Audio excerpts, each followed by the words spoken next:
Okay, I'm in a different room and this video might be a little bit long and might be a little bit rambly, so be warned.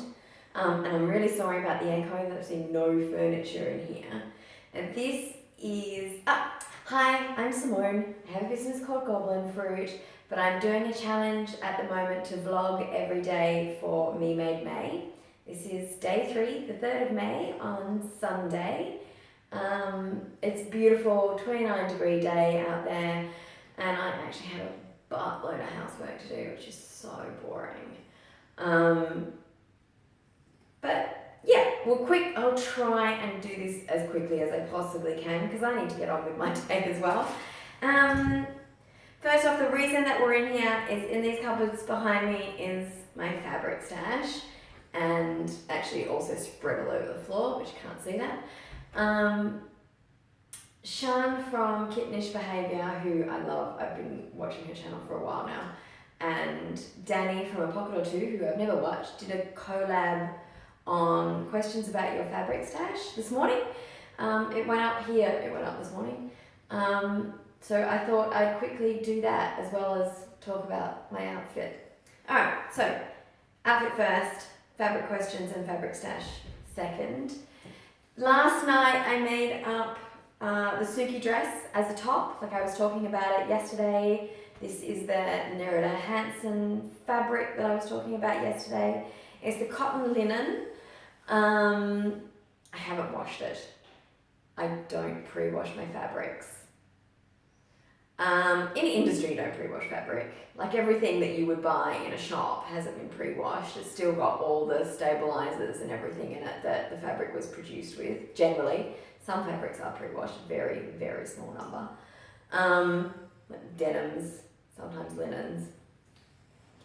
But yeah, it's easier to sew with all the stabilizers in it. So I just don't wash them. So this fabric will probably be a lot different after it's washed. I mean, the reason why home dressmakers wash fabrics is so that they know what it's going to be like after it gets washed, so that it shrinks as much as possible, and so that you could wash it with the washing treatment that you're going to do and know how it will show up before you do all that work sewing it. Which is fair enough, because this fabric might look really, really different after I've washed it, because it's a linen cotton blend. It'll probably get all soft, whereas now it's quite full-bodied. Alright, so the pattern, the Suki dress pattern that I got with the Mollie Makes magazine, or my mum got with the Mollie Makes magazine and gave to me. So yeah, normally it's a dress. I only had 50 centimeters of fabric, so I just got this top out of that. I just got it. I cut a size 4. I really like the neckline. It's got a facing, which went in really, really easily. I didn't follow the instructions, so I don't know what the instructions say. Only comment is the turn back for the cuff or edging for the sleeves is only 1 centimeter, so it's really tiny. And I just did a double roll back, because first I rolled back the overlocking. Can you hear that snoring? That's my dog. Sorry about that. She's always near me. She unfortunately has some kind of cancer or tumour growing in her nose, and it makes her snore and sound really snotty and fluidy all the time, which is sad, but love her anyway. Yes, so yeah, I just turned it back to cover up the overlocking, and then I realised I didn't have enough fabric left to do a proper cuff. Like I would really have liked it to be quite thick, so I just rolled it over again. So it looks like a rolled hem, but it's a cheats version of a rolled hem. What else? Okay, so for the bottom,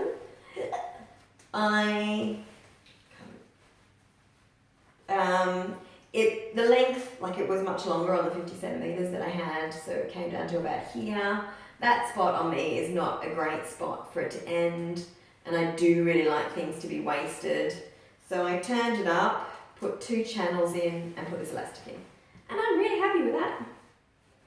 I think the fabric is super cute. Okay, the other thing that I had to do to get it out of 50 centimeters of fabric, I don't know, can you see?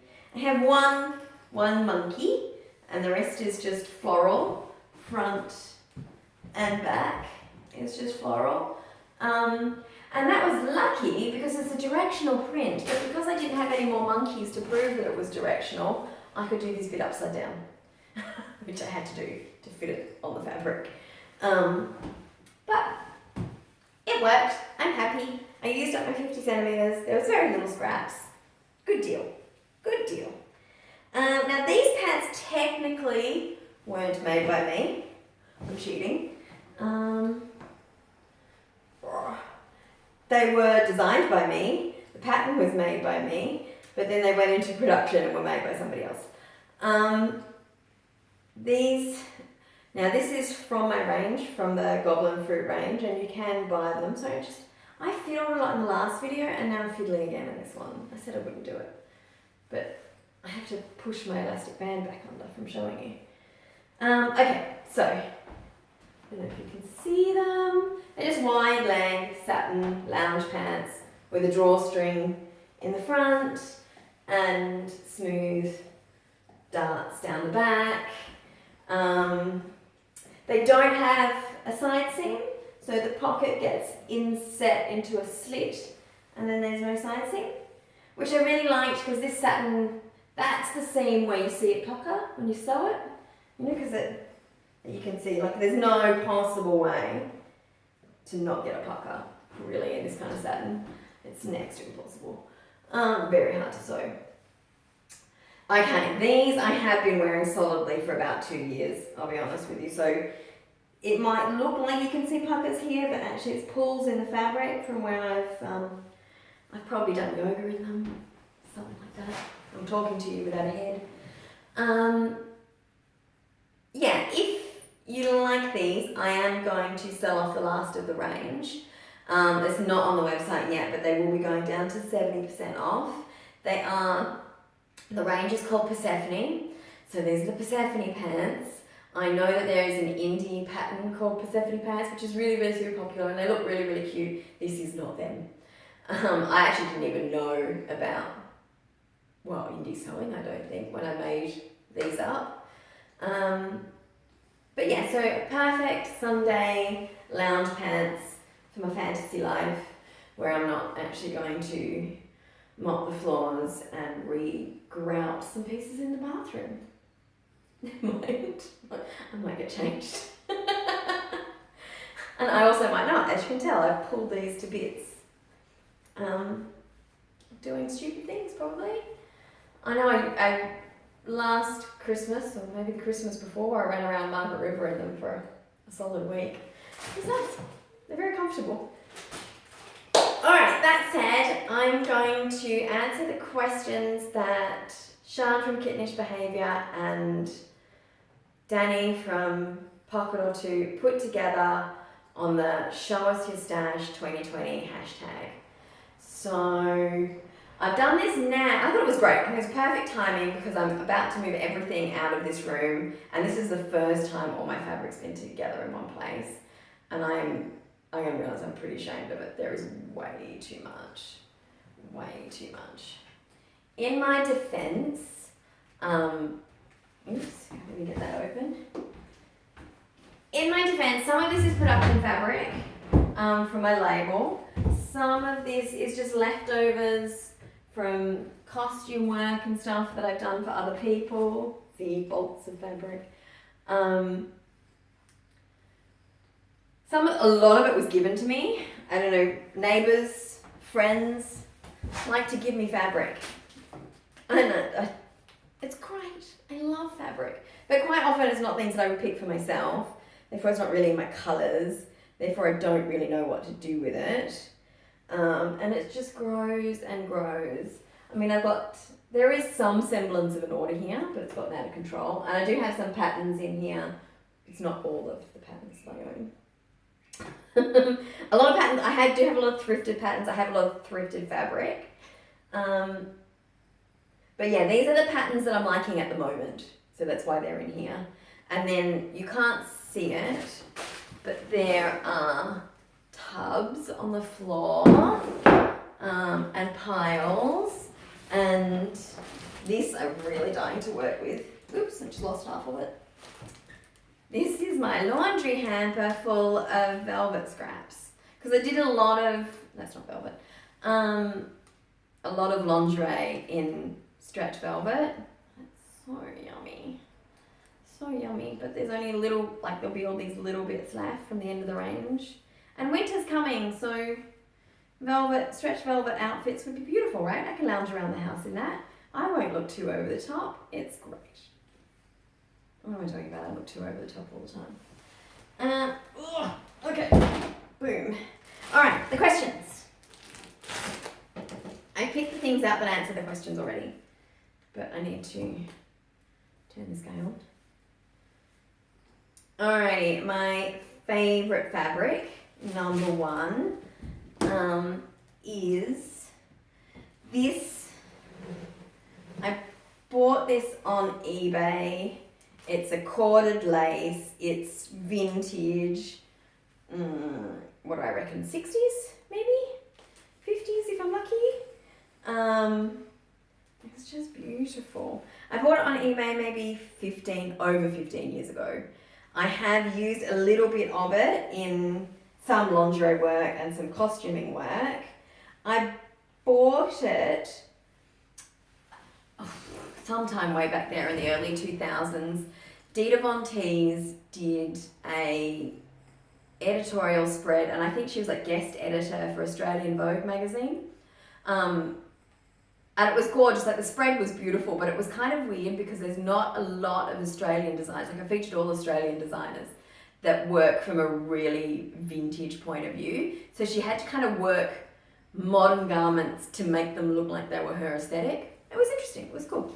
But she also wore this very 1960s high-collared lace dress that flared out into like a big trapeze shape and was very, very, very short. And so it had the eyelash trim at the top, the eyelash trim around the very, very bottom, and I think it was sleeveless. And it was really, really cute, and I really wanted to make that dress. It was chocolate brown, and I can't wear chocolate brown. And I bought a 1960s pattern to make it with, but I did a toile of the pattern, and it was just hideous. It was so hideous. And at that point, I knew how to fix it, but I didn't have the skills to fix it fast. So I gave up because there was just too much work involved, and this fabric was too precious. So this is my favorite, and I love it. Okay, number two, oldest fabric. Right, I couldn't actually find. There is a fabric in here that I bought when I was maybe 18, maybe 19. Way back in the day, as a 19-year-old living in Perth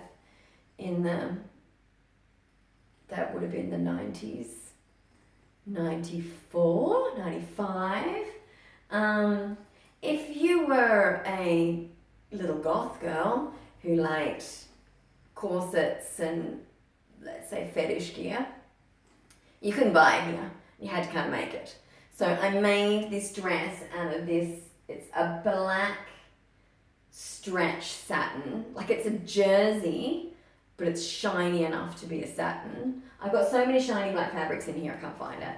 But I do have leftovers from this dress, which was a haltered dress, fitted, because I was much tinier back then, into like a full-length maxi hobble skirt. I loved that dress. Picked up some cute boys in that dress. I love that dress. But I do have that fabric here somewhere. Some of it left. It's actually really horrible fabric. If you run your nails across it, it all picks, like all the, and then, because it was really, really tight around the bottom and you'd go to a club and dance all night, it would all, the fabric had all, the elastin had gone and had gone all wrinkly.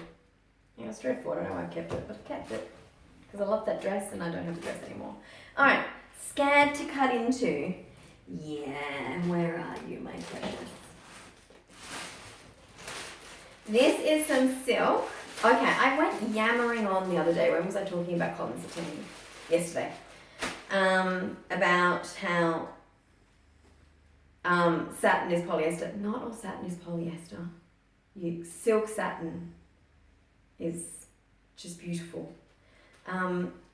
What you got then was my speech from years ago when I used to work in bed linen, and the difference between satin sheets, which normally in commercial bed linen stores are made out of polyester, and cotton sateen sheets.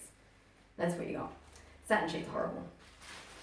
Don't buy satin sheets unless you're trying to work on some kind of kitschy Valentine's Day shenanigans that will only be used for that day. Because ew.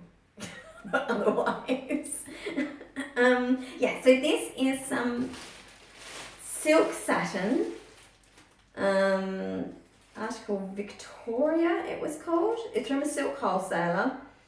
I've only got 135 centimetres of it. Oh no, I've got a metre of it by 135 centimetres, and it's pure silk heavy satin. And the reason I'm scared to cut into it, I mean, it's so beautiful. I already chopped a bit off. I must have. What the hell did I do that for? Bless. Like a little bit of give to it. I just think it'll make the most beautiful blouse, but I know I'm not going to dry clean it, and it really should be dry cleaned. So therefore I should wash it first to find out what it's going to be like after it's washed. And I'm too scared to do it. It would make a lovely blouse like that one I was wearing yesterday. The little gathered neck one. Maybe sleeveless, but with that big neck tie thing. That'd be lovely. But I'm too scared. Too scared to put it in the wash. Okay, so next question. Don't have a clue what to make with it. Alright, yeah, help. These two fabrics I found at the Salvos, so the Salvation Army, which is a thrift store here. Salvation Army? Yes. For $3.25 each, the princely sum. They are panel embroideries, crepe, polyester crepe, I'd say. But look, he's so pretty. Do I need to bring it closer? Yeah.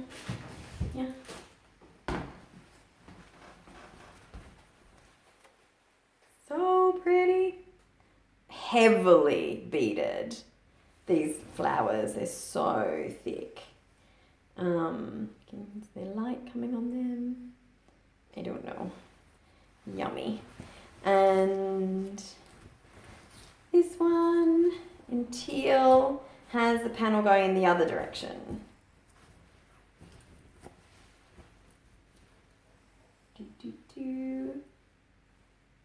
Yay.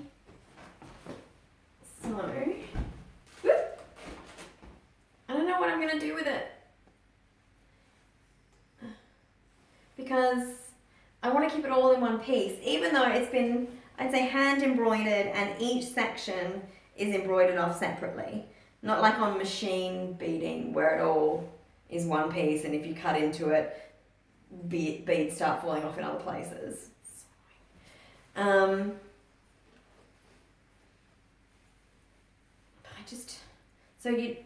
You'd have to make something with a panel that went like that. I mean, I'm sure this is probably for like a traditional garment, maybe an Indian garment or something like that. And they do have those long column kind of things. So it's cultural. I'm not of that culture, so I'm not going to steal that idea. And this one, like, what do I do with that? That goes all the way around like that. No idea. Also, I don't really know if I'm a let's wear lemon yellow kind of a girl. I don't know. Pretty though. Pretty. Okay. Fabric with a story. Okay. Lots of my fabric has stories because I've just been yabbering on all about them. But this fabric. Oops, that's the header. Where's the actual fabric?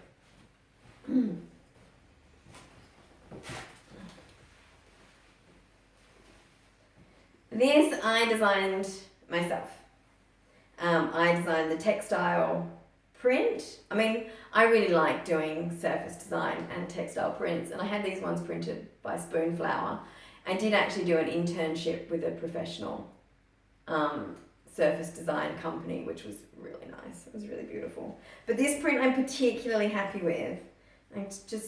It came up so, the colours are so beautiful. Yeah, let's do this thing again. See, it just printed so well. And I do like this fabric. And I did make, that I still have, there was a lingerie set that I made out of it, but I've still got some knickers that I made out of it. I mean, seriously, how cute are they? How cute? Yeah, don't yip, Simone. Yay. But, so tiny too. And I also made this fabric in another colourway, which is this black and neon colourway. And then I cut out all the bits. I think you might have seen this dress in the background before. I love this dress. So that's the neon colourway of the same print. And then I cut out all the little motifs and appliqued them onto this dress. See? And I love it. Yeah. So that's my story. This was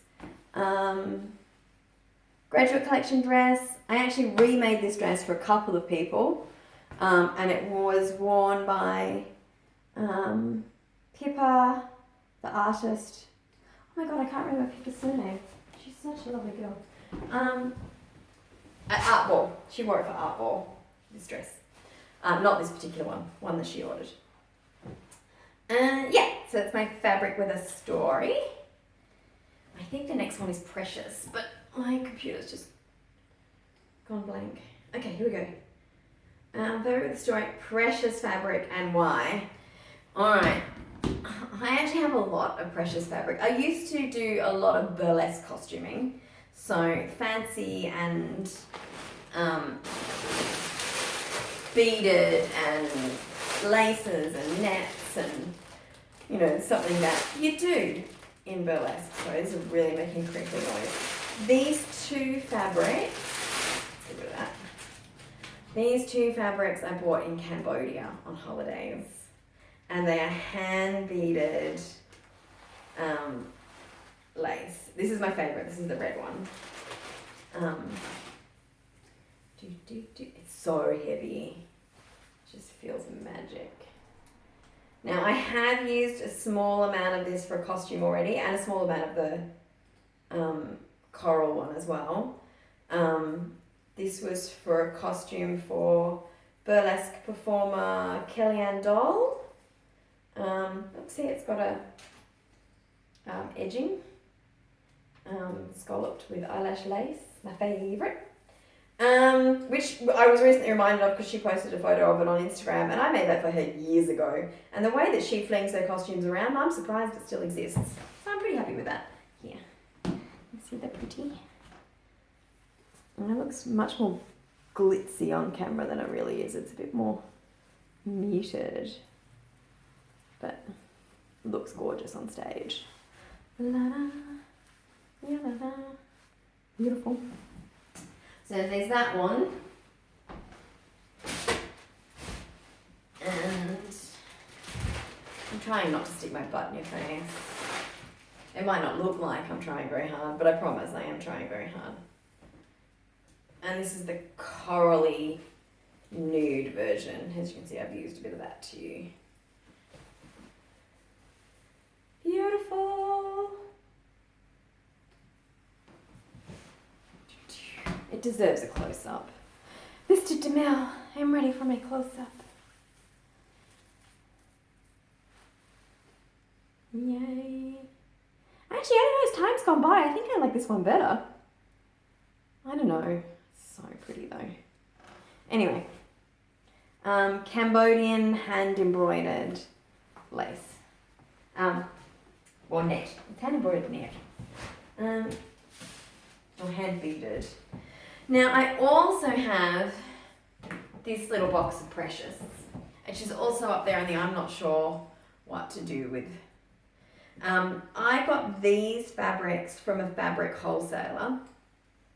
So normally like a wholesaler or something like that, they'll have samples of their fabrics and they'll have them up on headers like that, and you go through and you can see them on their headers, samples, and then they'll go and get the fabric for you if that's what you want to order. So this is discontinued fabrics cut from their headers. So they're only tiny little pieces. But this wholesaler did a lot of like special occasion and bridal fabrics. And there's just some super pretty little bits, which I bought them for a very, very low price to make like lingerie and burlesque costuming out of. And then didn't really do a lot more work in that field all of a sudden. Bridally ones. The things I've got precious. And that little tiny piece. Oh, mega sparkles. Delicious. Yeah, and then there's just some cut velvets but there's heaps and heaps. Just all folded in there. Oh, precious. I feel like some kind of dragon with its hoard. I'm green. It's coming into winter, my skin's dry, and I'm scaly. I'm a dragon. Alrighty. Precious. Okay, dream fabric. Now, I'm afraid I'm going to be a bit humble on this one, I think. I mean, to all you people who live in the UK, and like heaps of people have this fabric, and this is probably one of the reasons I really started diving into this online home sewing world, is because I saw somebody make a dress in this fabric. But I don't think you can buy it in Australia. I've had a look. I'd have to buy it from the UK. I'd be spending in pounds and then getting it imported. And the Australian dollar against the pound is not great. And it'd cost a fortune to get it here. It's the Cobra Corsage from Lady McElroy, which I'm sure everybody knows. If you don't know it, it's like black, floral with snakes and bugs.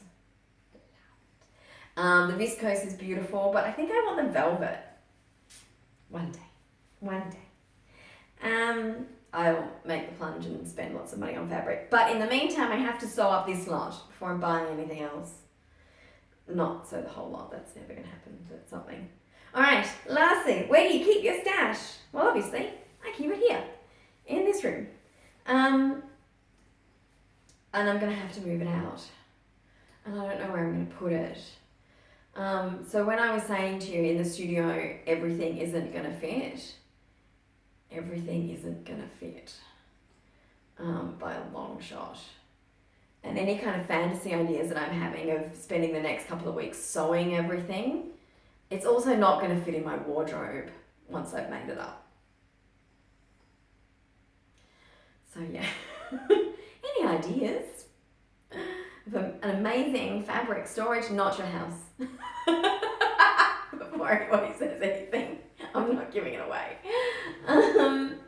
Yeah, I mean, look, like these ones up the top here, they're production fabrics, and some of those rolls, they're production fabrics as well. So things lingerie items that I make to order, or dresses and things that I make to order that are on the website, that's the fabrics waiting to be made into that stuff. So that I have a perfectly good excuse for. The rest, not so much. Anyway, I hope you enjoyed that. That was my Sunday chat, and anybody I can join, I hope, because I just did, the Show Us Your Fabric Stash 2020. Is it Show Us Your Stash or Show Us Your Fabric Stash? I don't know, it's right here. Show Us Your Stash 2020, hashtag.